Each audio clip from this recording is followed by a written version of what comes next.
Donald Rumsfeld, the Secretary of Defense and one of the principal architects of the illegal attack on Iraq, was howling about how this was a violation of the Geneva Conventions, and indeed it was. It is in fact a violation of the Geneva Conventions to publicly display and humiliate members of, captured members of an opposing military. To their credit, the Iraqis acknowledged their mistake, and they desisted from that practice for the few remaining days when the Iraqi regime was still in power. But the point is that that United States soldiers were protected in that moment by international law. So let me just point out, underscore, that Israel's invasion of Gaza had been preceded by a siege of nearly 2 years. A siege, by the way, is an act of war in international law. And Israel had initially imposed this siege on the Gaza Strip in response to Hamas's electoral victory, and then was tightened further still after the capture of an Israeli soldier in June 2007, bringing the Gaza economy to a virtual halt, and many of its citizens, including children, to the brink of malnutrition. This is an act of collective punishment that violates Article 33 of the Geneva Convention. Remarkably, as Dr. Gilbert has also documented for us, this siege has been maintained in the wake of the invasion up until today, such that the civilian population has been unable to rebuild and recover from last winter's devastation. And it scarcely evokes a remark in the international diplomatic world or in the media. This is where Israel's impunity from international law leads us, to a world in which such cruelty against the civilian population is completely routine and unremarkable. This is not the world we want for ourselves nor for anyone else. What options remain for those of us who believe in the promise of international humanitarian law and in international law more generally? Well, let me tick off a few options, theoretical options. In a properly functioning system of international law, there are a number of options, actually. We now have the International Criminal Court, which not too long ago indicted Sudan's head of state, Omar al-Bashir. But Israel is not a signatory of the enabling statute, and therefore does not directly, at least, fall under the jurisdiction of the ICC. There are special tribunals established by the United Nations Security Council, as for the former Yugoslavia or Rwanda. Those obviously have to be passed by the Security Council, and there the obvious obstacle is the veto power of the United States. There are sanctions that can be imposed by the UN Security Council, of course, but we have the same problem there as we would with the constitution of a special tribunal.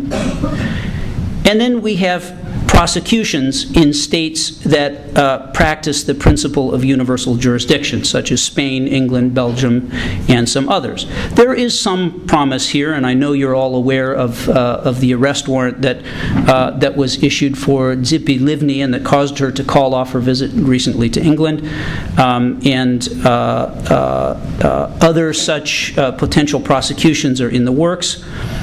There is some possibility here, but we also have to recognize that these efforts may very likely bring that Israel and its supporters, and the United States in particular, have the capacity to bring a great deal of pressure on foreign governments to cause them to desist and to stop these prosecutions.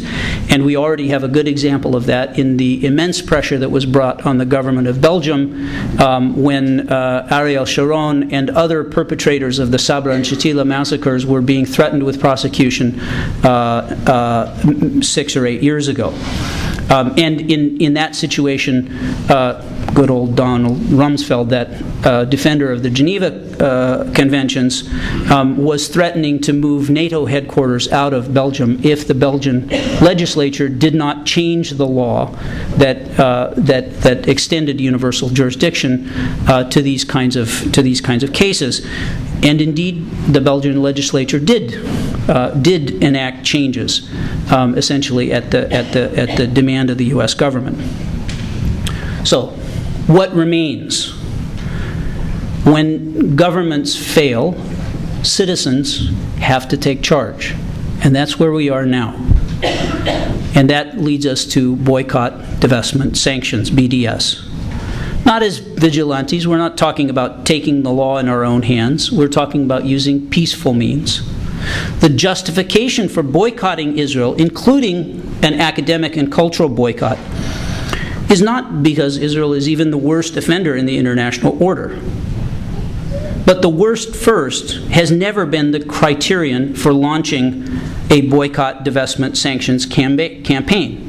Had it been, Cambodia under the Khmer Rouge and not South Africa would have been targeted in the late 70s and in the 80s. The justification first is because, as we have already noted, other appropriate avenues have failed. And because Israel is sensitive to its image in the West. Therefore, a boycott has some promise of success.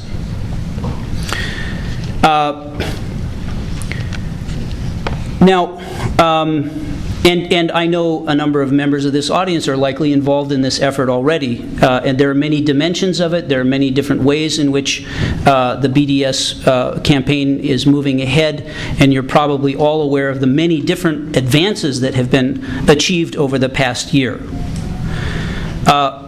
What I want to underscore is that Israel is not sitting passively. Israel and its supporters in this country, in my country, and in Europe and elsewhere, they're not sitting passively waiting for this to happen. The government is highly conscious, and its supporters are highly conscious, and they have crafted a deliberate campaign to counteract this threat. The fact that they are doing so, by the way, tells us that what we're doing is effective, and it is beginning to have some sting. And just let me mention that the call for boycott in South Africa began in the 1950s. It took about 30 years for that movement to really gain traction. So we are, I would say, considerably ahead of that pace. Maybe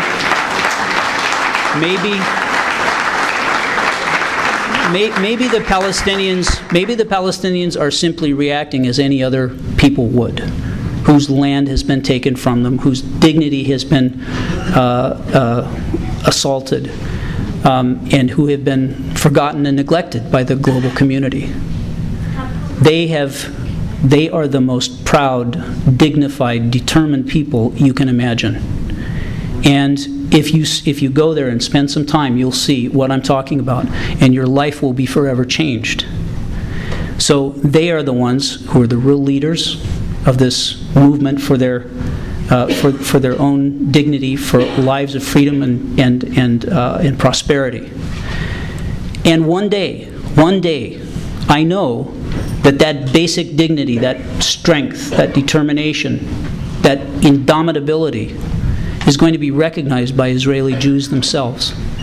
And that will be the day, at least the beginning of the process, whereby all peoples, Jews, Christians, Muslims, live as equal citizens in all of former Mandate Palestine, in a country characterized by equal rights and equal dignity for all. Thank you.